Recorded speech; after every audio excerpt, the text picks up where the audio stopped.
आज इस computer series के अंदर हम 21 से क्वेश्चन देखेंगे। 20 तक हमने इससे पहले देख लिए थे। चलिए स्टार्ट करते हैं। तो इसके अंदर 21 का है the amount of data that a disk में कंटेन नोन एज।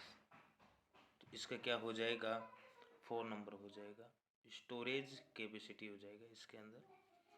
नेक्स्ट है you can protect A floppy disk. You can protect A floppy disk. तो इसके अंदर अपना हो जाएगा राइट हो जाएगा।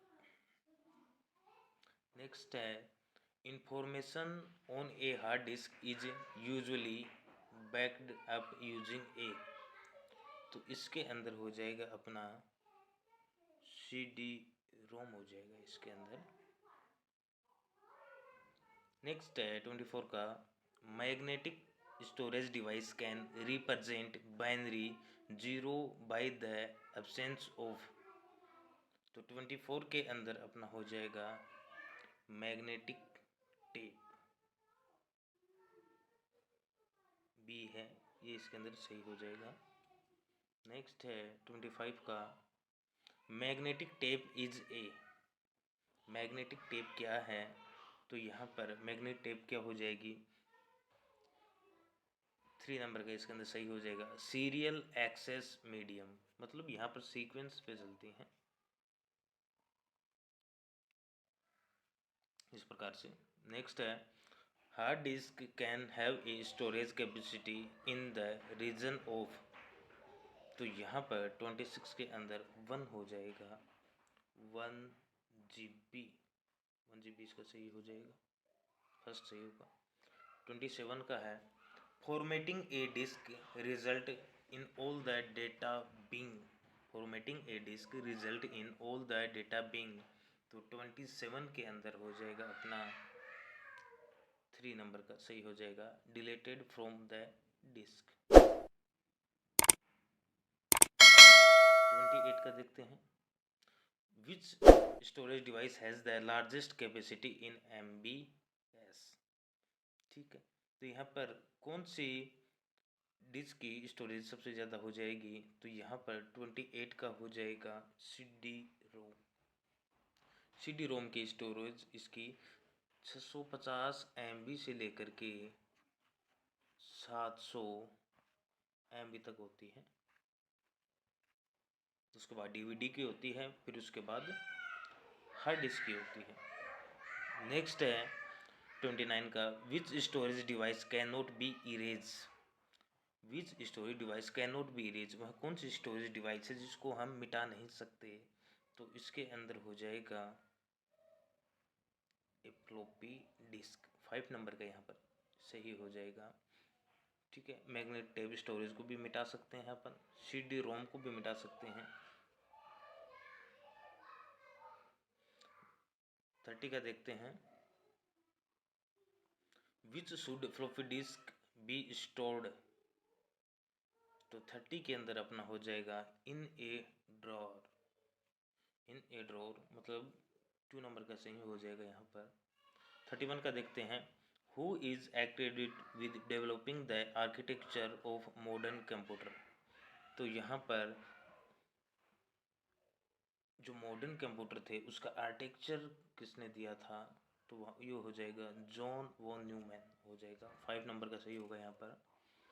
32 का देखते हैं विच बस carries information between processor and peripheral.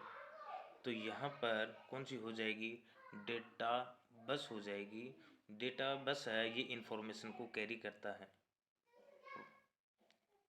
Next है विच बस control the sequence of read write operation. तो इसके अंदर हो जाएगी, अगर कंट्रोल की बात आ जाएगी वहाँ पर अपनी कंट्रोल बस ही होगी। क्या हो जाएगी इसके अंदर, कंट्रोल बस हो जाएगी। नेक्स्ट देखते हैं 34 का the content of these chips are lost when the computer is switch off. मतलब कंटेंट हैं वो मिट जाते हैं, वो कौन सी चिप है, तो इसके अंदर हो जाएगी अपनी रैम हो जाएगी। जब तक पावर रहेगा कंप्यूटर के अंदर तब तक डेटा को होल्ड करके कौन रखता है, रैम रखती है। अगर बीच में पावर कट हो जाता है तो रैम के ऊपर से जितना भी कंटेंट है वो सारा हट जाता है, या फिर हम उस कंटेंट को सेव कर देते हैं तो दूसरी मेमोरी के अंदर जा कर के सेव हो जाता है। जैसे हार्ड डिस्क है उसके अंदर जाके कंटेंट है वो सेव हो जाता है, तो रैम है वो फ्री हो जाती है उस टाइम पर, क्योंकि रैम के ऊपर से वो प्रोसेस हट जाती है। नेक्स्ट है 35 का, what are responsible for storing permanent data and instruction.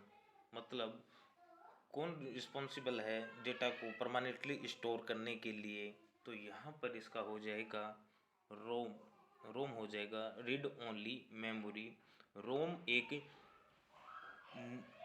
Non volatile memory है, याद रखना अपने को कि कब इसके अंदर पावर जाने के बाद भी कोई इफेक्ट नहीं पड़ता, डेटा नहीं मिटता है। Which part of the computer perform arithmetic calculation. मतलब कंप्यूटर का कौन सा पार्ट है जो अरिथमेटिक मतलब गणितीय कैलकुलेशन को कर सकता है, तो हो जाएगा ALU अरिथमेटिक लॉजिकल यूनिट। तो अपना 2 नंबर का सही हो जाएगा। याद रखना है कंप्यूटर के अंदर तार्किक और गणितीय कैलकुलेशन कौन करता है, तो वो होगा ALU, जो एक CPU का ही भाग है। नेक्स्ट है 37 का, what are small high speed memory unit used for storing temporary result. Temporary result यहाँ पर कौन होल्ड करता है, तो यहाँ पर आ जाएगा अपना CPU। CPU के अंदर कैश मेमोरी भी होती है जो टेम्परेरी होल्ड करती है, ठीक है। और इसकी जो स्पीड है वो भी क्या होती है, बहुत ज़्यादा होती है। आप सभी जानते हैं कि इसकी स्पीड कितनी ज़्यादा होती है CPU की। नेक्स्ट है what maintains the status of the last operation carried out by the ALU। मतलब जो ALU के पास जो कैरी हुआ जो ऑपरेशन है, जो मतलब लाया जाता है जो ऑपरेशन, तो वहाँ पर उसको मेंटेन वगैरह कौन करता है, ठीक है। तो इसका क्या हो जाएगा 38 का 3 हो जाएगा। एक्यूमुलेटर है ये हो जाएगा इसके अंदर। नेक्स्ट देखते हैं 39 का, how many bits of information can each memory cell in a computer chip hold.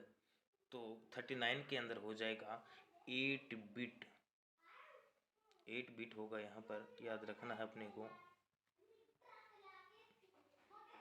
Last देख लेते हैं 40 का,